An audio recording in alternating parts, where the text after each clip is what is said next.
I was standing in my garage organizing tools on a Saturday morning when my phone rang. The number wasn't saved, but something told me to answer. A woman's voice, professional but firm, asked if I was aware of the outstanding balance on my credit account ending in 4739. I don't have an account with it still hold. Sir, this account was opened 18 months ago under your name and social security number. The current balance is $22,947 and we haven't received a payment in 4 months. I set the wrench down slowly. My hands had gone cold. There must be some mistake. Is your address still 614 Maple Grove Drive? It was. My address, my name, my social security number. She gave me the account details, credit cards, personal loans, store finance, all opened between March and November, all in mine. When I asked how this was possible, she suggested I might want to pull my full credit report.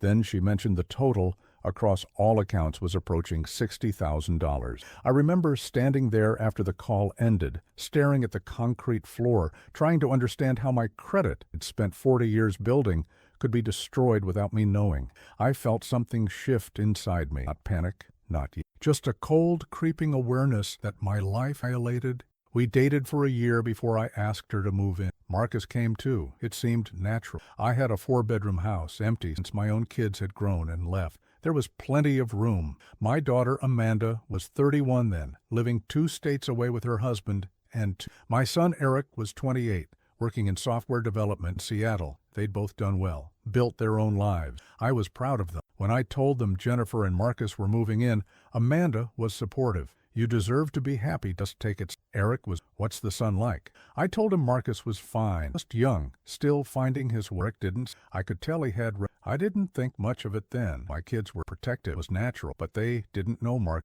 I thought once they spent time together, they'd see what I saw, a chance for me to not be alone. I didn't mind supporting them. I'd done well for myself, 28 years as a site manager for a commercial construction firm, plus careful investing. I wasn't wealthy, but I was comfortable. I owned my house outright. My retirement accounts were solid. I'd planned ahead. Marcus was quiet around me at first, polite. He'd thank me for dinner, help carry groceries occasionally. Jennifer would apologize for him not contributing more to household expenses. I'd wave it off. He was her son. She was working full-time as a medical receptionist. We were building something together. I thought I was being generous. Looking back, I was being blind. 80 for a car repair, 120 when his paycheck was short.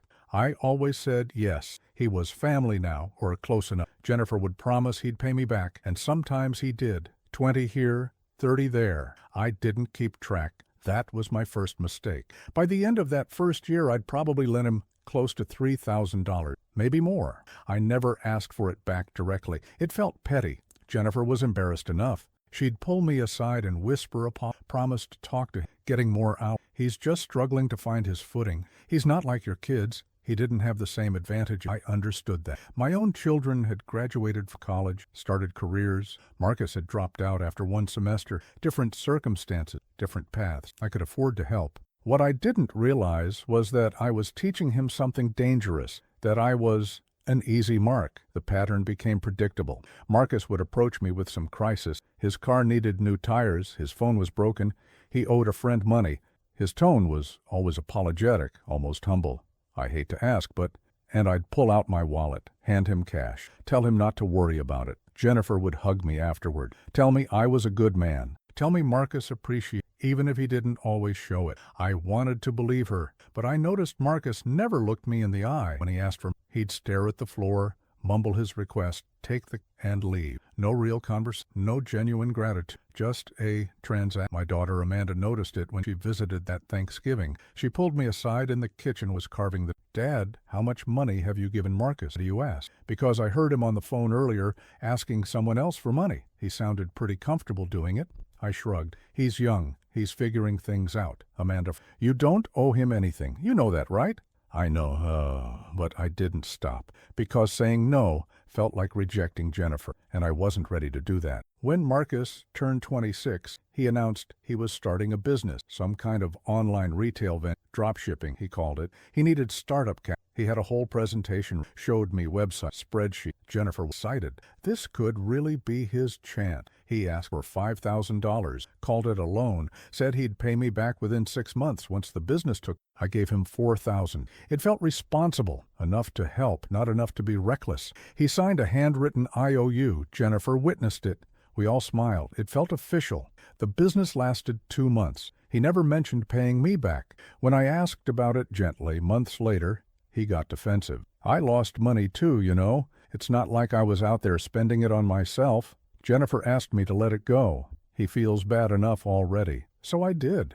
Looking back, that was the moment the dynamic shifted. Marcus had learned he could take from me without consequence. He'd learned that Jennifer would protect him. He'd learned that I was soft. He started treating me accordingly. I started noticing things missing. A cordless drill, a set of socket wrenches. My compound miter saw.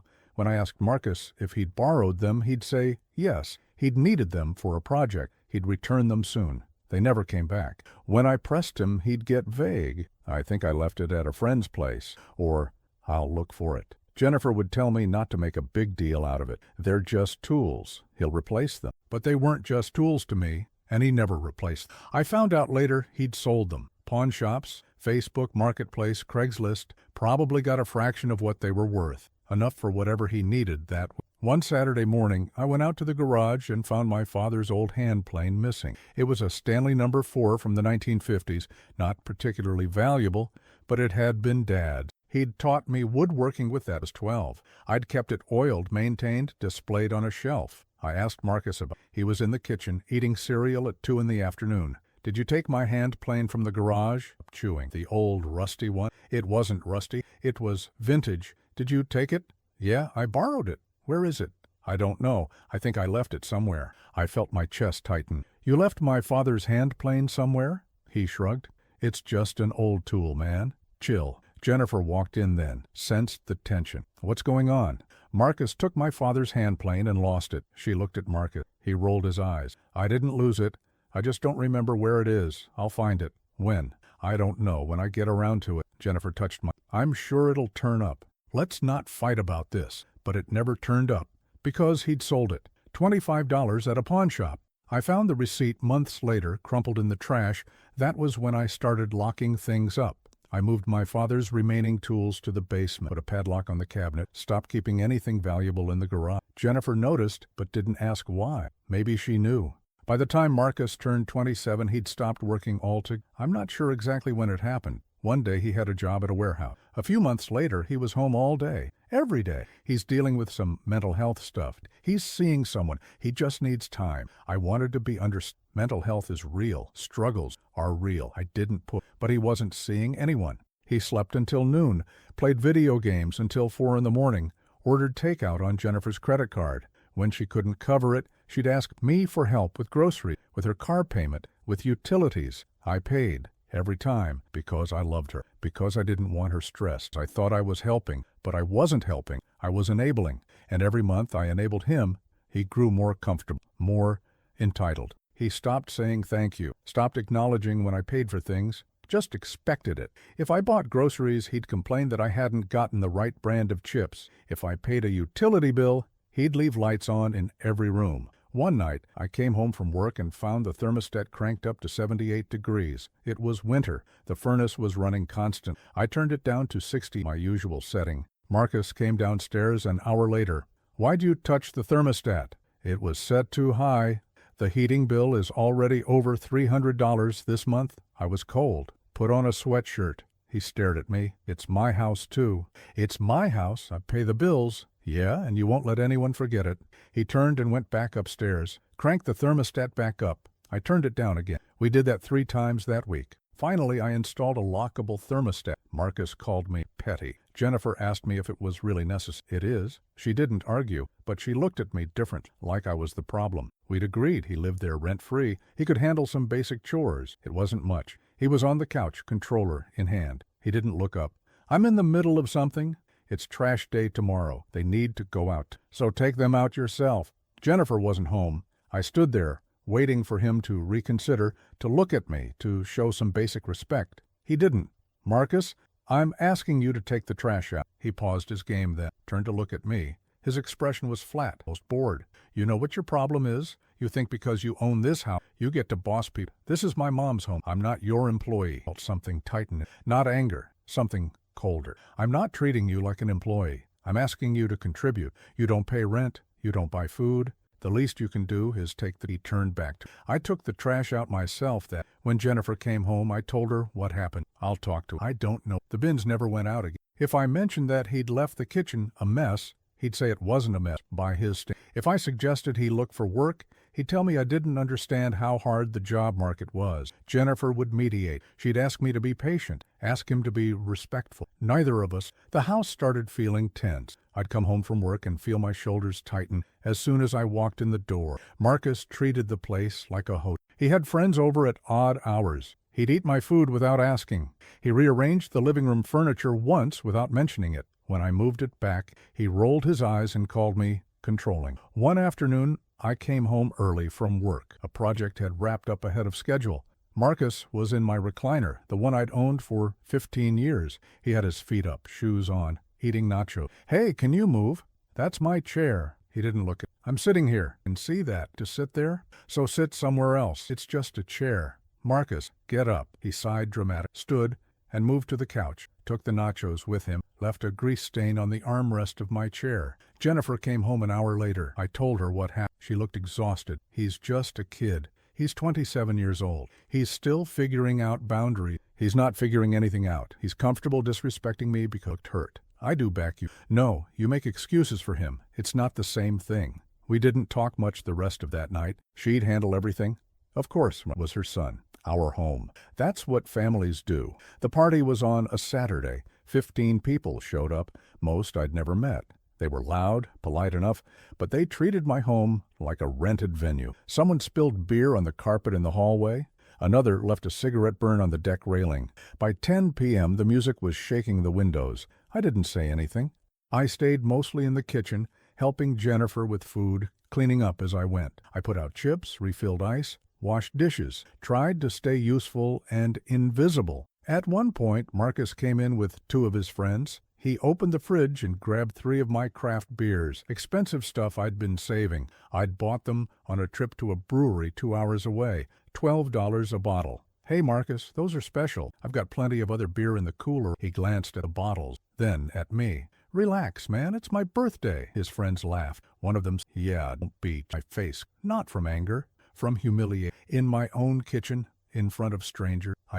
I walked outside, stood on the back deck and listening to the noise, and Jennifer found me 20 minutes later. You okay? Fine. She touched me. Thank you for doing this. I know it's... I nodded. I didn't tell her what Marcus had said. I didn't tell her that I felt like a stranger in my own house. I didn't tell her that I'd been thinking more and more about what it would look like without them in it. The party went until 1 in the morning. I went to bed and lay there listening to footsteps overhead, music thumping through the walls, voices I didn't recognize. When I finally fell asleep, I dreamed I was locked out of my own house, watching through the windows while strangers lived in. I pulled my credit report that afternoon, sat at my desk and read through it line by line. 7 credit cards, 3 personal loans, 2 store financing accounts, all opened between 14 and 26 months ago, all maxed out or close to it, all delinquent. My credit score had dropped 240 points. I'd gone from excellent to poor in less than 2 years, and I hadn't known. I called one of the credit card companies,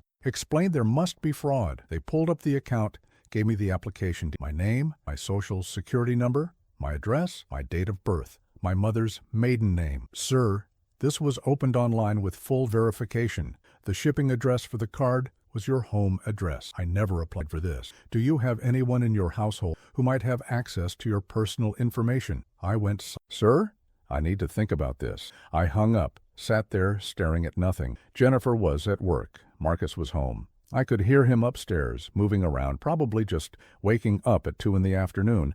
I didn't want it to be true, but I started thinking about the timing. The accounts had started appearing around the time Marcus stopped working, around the time he started spending more, ordering expensive takeout, buying new electronics, around the time Jennifer started asking me for more help with bills. I thought about how comfortable he was and how he'd go into any room, open any drawer, touch anything he wanted, how I'd never set boundaries because I didn't think I needed to. I thought about my mail, How sometimes letters would be opened before I saw them. How I'd assumed it was just Jennifer, checking bills, trying to help. I felt that night I didn't mention the credit report. I watched Jennifer and Marcus eat dinner like everything. I tried to figure out if there was any other explanation. Maybe someone had stolen my identity remotely. Maybe there had been a data breach. Maybe a stranger had somehow gotten my information and used it. That happened, didn't it?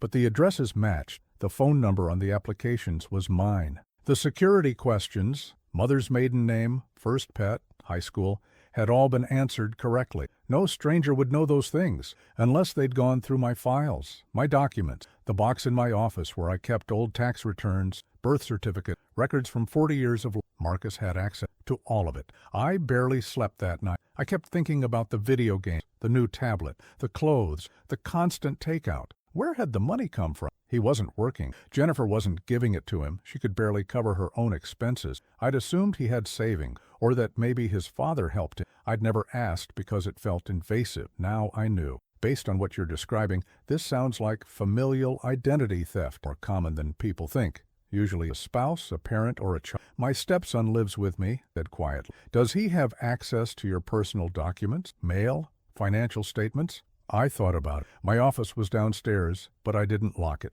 My mail came to the house. I filed paperwork in a cabinet. I didn't hide anything because I'd never had a reason to. Yes, he could access all of it. I'm sorry. That's most likely your answer. She explained what I needed to do. File police reports, freeze my credit, dispute every fraudulent account, contact creditors, possibly hire a lawyer, and you'll need to confront whoever did this. If it's family, that's going to be hard. But you can't fix this without addressing it. I thanked her, hung up, sat in my office an hour staring at the walls. I kept thinking about all the moments I'd brushed off as nothing. The opened mail, the missing documents that turned up later in the wrong folder, the times Marcus had been in my office looking for a pen.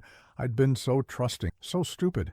And if I was right, I needed documentation that was bulletproof. I started checking my records. I went through my desk, my filing cabinet, my old mail. I found credit card statements I didn't recognize tucked between my own. Opened envelope. Someone had been going through my mail, taking what they needed, leaving the rest. I checked my email, found confirmation messages for accounts I'd never seen. The accounts had been opened using a secondary email I rarely checked, one I'd made years ago for online shopping. Someone had known it existed, had used it, had monitored it. Then I found a shipping notification, a tablet, ordered from one of the fraudulent credit cards, delivered to my address 8 months ago. Marcus had gotten a new tablet around that time, a nice one. He'd told Jennifer he'd saved up for it. She'd been proud of him. I felt something crack inside me. Not anger, not yet. Just a cold, hollow certainty. I kept digging, found more shipments, a gaming console, headphones, clothes, all ordered on credit cards I'd never opened, all delivered to my house,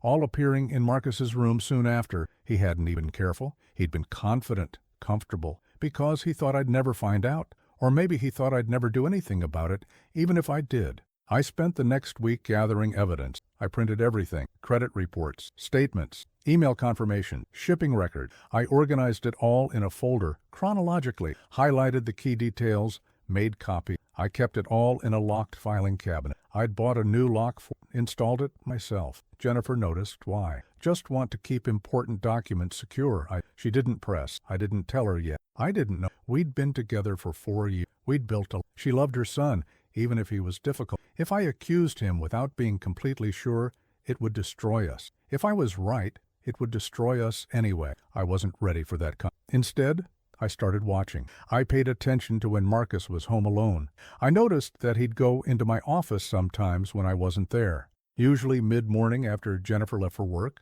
I set up a small camera on my bookshelf, hidden behind books, angled at my desk. It was a cheap one I'd ordered online. Battery power. It recorded to a memory card. 2 days later, I had video. Marcus entering my office mid-morning, opening my desk drawer, pulling out my file of financial documents, bank statements, old tax returns, insurance papers, taking photos with his phone, putting everything back, leaving. 8 minutes, casual, comfortable, like he'd done it 100 times before. I watched the footage 3 times. Then I saved it, backed it up to 3 different drives, and I sat there, in the dark, trying to figure out what kind of person does that to someone who'd given them a home, someone who'd never been told no, someone who'd learned that consequences were for other people, someone I'd helped create by being too soft. I spoke to a lawyer who specialized in identity theft. He walked me through my options. Filing police reports was necessary. Pressing charges was possible. Civil suits could recover some damages, but they were expensive and slow.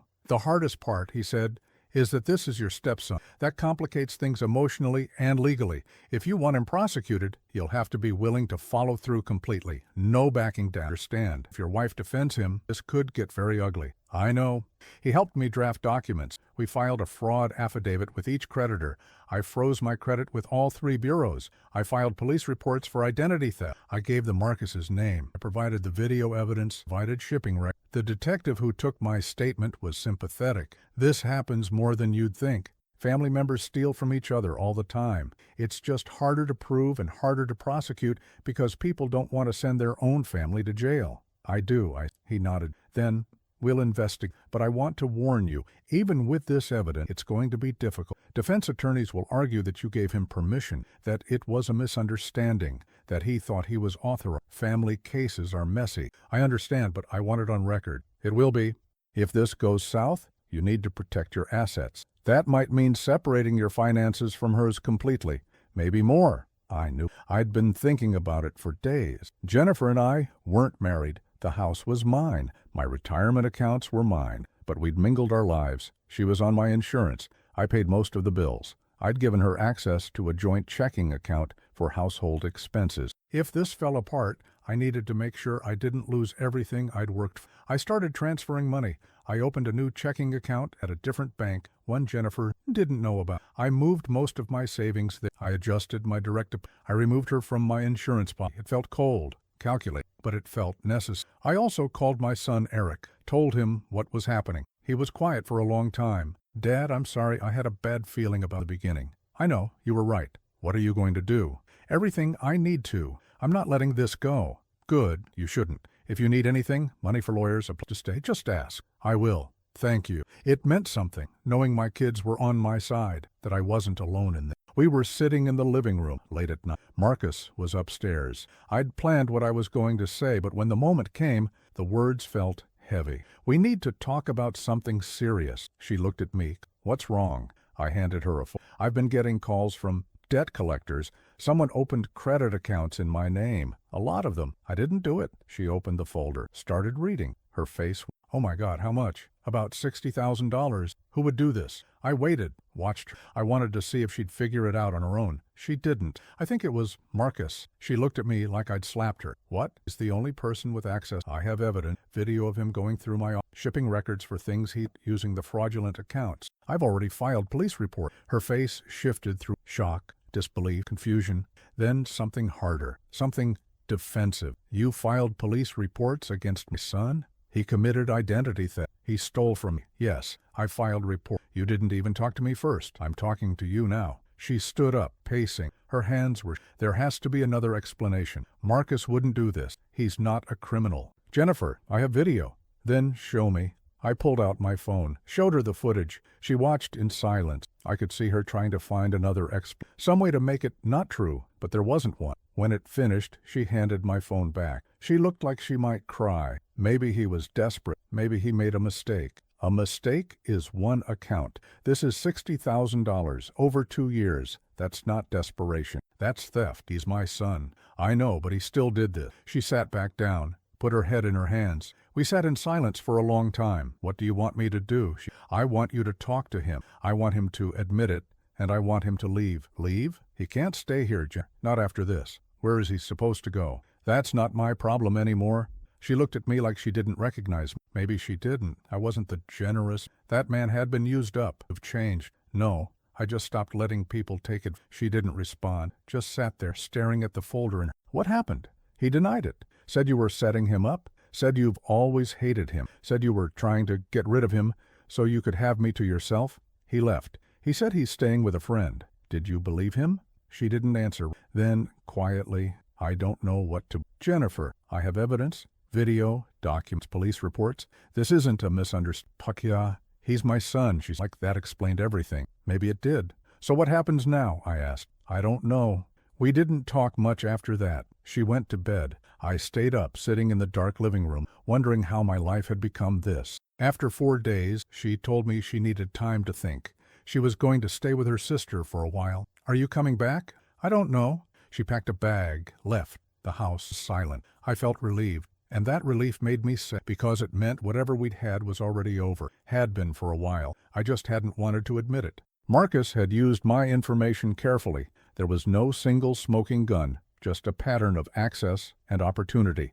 The detective told me it would be hard to prosecute without a confession or more direct evidence, but the civil case is strong. You can sue him for damages. You'll likely win. I hired a lawyer for that too, filed a lawsuit. Marcus was served papers at his friend's apartment. Jennifer called me after that. She was angry. You're suing him? Really? He stole $60,000 from me. Yes, I'm suing him. You're going to ruin his life. He ruined his own life. I'm just protecting mine.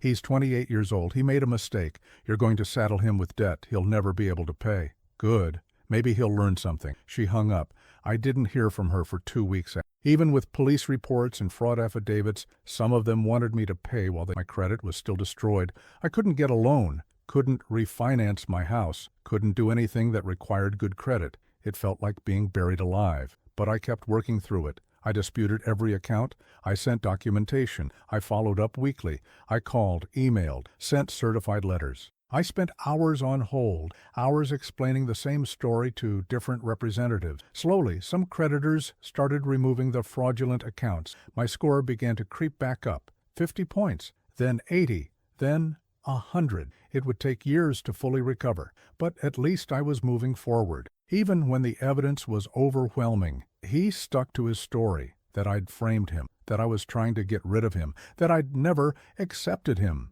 He told people I was abusive, that I'd kicked him out for no reason, that I was controlling and manipulative. Some of Jennifer's friends believed him. Some of mine had. I showed them the evidence. Most understood. A few didn't. I lost a couple of friendships. People who thought I should have handled it privately, within the family, without involving the law. But there was no handling it privately. He'd committed fraud on a massive scale against someone who'd given him nothing but help. Jennifer eventually stopped defending him quite so fiercely. She'd call me every few weeks, her voice tired. She'd ask how I was doing. She never asked to come back. I believe you, she finally, 6 months after. I know he did. I don't know how to accept that my son is capable of. I'm sorry. And I was, not for what I'd done, but for what she was going through. Are we over? She asked. She didn't argue. We sat on the phone in silence then she said goodbye. I haven't talked to her. His lawyer tried to argue that he'd had implied permission to use my credit, that I'd been supporting him financially for years, so he believed I'd consented. The judge didn't buy it, not with the video evidence, not with the shipping records, not with the documented pattern of deception. He ruled in my favor. Ordered Marcus to pay restitution, $60,000 plus legal fees and damages. Total came to almost $78,000. I knew I'd never see, probably never would. The judgment was on record. If he ever tried to buy a house, get a loan, build anything, it would follow him. That was. I've reorganized the garage, bought new tools to replace the ones Marcus sold. I keep them locked up now. Not because I think someone will take them, because it makes me feel secure. I don't talk to Jennifer anymore. She sends a text on holidays. Merry Christmas. Happy New Year. Same to you. That's all. I heard through a mutual acquaintance that Marcus moved out of state. I don't know where. I don't care. My kids visit more often now. Amanda came with her family last month. We barbecued in the backyard. Her kids played on the deck. It felt good. Normal. Eric called last week just to check in. How are you doing, Dad? I'm good. Really, you sound good. I am, and I mean it. Sometimes I think about the tools Marcus stole, the money I lent him, the 4 years I spent trying to help him, trying to be generous. I wonder if I should have seen it sooner, set boundaries, said no, but I don't regret protecting myself in the end. I didn't yell. I didn't confront dramatically. I didn't explode. I just gathered evidence, secured my assets, and let the systems do what they're designed. Justice doesn't have to be loud. Sometimes the quietest response is the most powerful. I rebuilt my life from the damage Marcus caused. I protected what was mine. I held him accountable, even when the people around me wanted me to let it go. I'm okay now. My house is mine. My credit is healing. My life is calm, and no one will ever take that. Again,